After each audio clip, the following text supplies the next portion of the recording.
Okay, chemistry students, this is problem 5.44 in the homework. You see here 5.44 enhanced with feedback. It's also just number 13.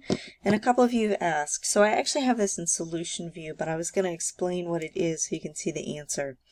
Ultimately, in all three parts, you are deleting the spectator ions and writing a net equation. Now, it's a little different than some of the examples we did in class because we have, for example, in part A, a solid given on the reactant side and a solid given on the product side.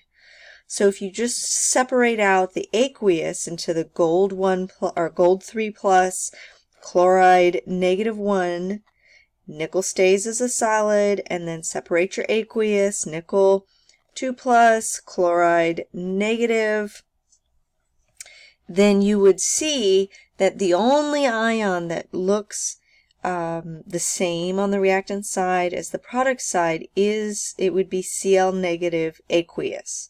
Okay, and I'm not worried about the balancing right now because you balance at the end.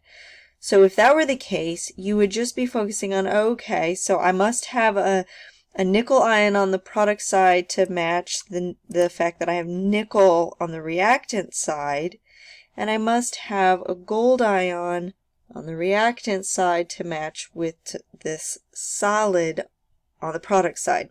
Some of you are also continuing to write your charge when there's a solid. If a solid is present, like this Au with the solid here, you do not have a charge. It is not ionized there. It is just the metal, solid metal. Whereas if you were to split up this aqueous into the appropriate ions, you write it as an ion. So if you look down here at the answer, you'd have the gold 3 plus, which you would determine that charge on the fact that you know that chlorine is always -1. Okay? And then you have the solid nickel that stays, just like up here in the main equation, and then in the product side, the solid gold stays, just like in the main equation. But we have the nickel 2 plus. Now, how do I make sure it's completely balanced? Well, there's a 3 in front of the nickel here in the main equation, so I better have a 3 in front of the nickel in the aqueous product side in the answer. And the same thing with the gold. 2 golds better match with 2 golds. Okay?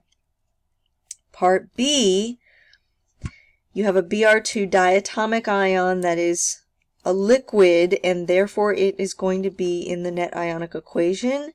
And you have the diatomic I2 that is a solid on the product side that's going to be in the net ionic equation. So once again, you're only deleting one spectator ion, which it shows way down here where I'm pointing with the mouse. You're only deleting one spectator ion, and that is the sodium. So follow, if you look through each of these, separate out the appropriate ions. If it's a solid or a liquid or a gas, it stays together. Everything else it gets separated as ions that are aqueous with the appropriate charges and the appropriate coefficients.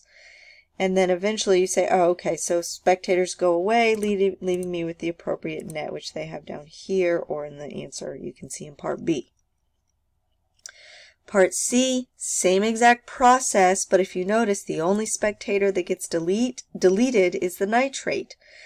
The Ag silver stays, the SN tin solid stays, so now we got SN tin aqueous and silver solid.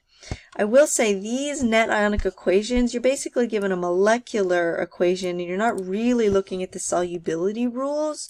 You're just looking at what's a solid and what is aqueous. Okay? Hopefully this helps. Thank you.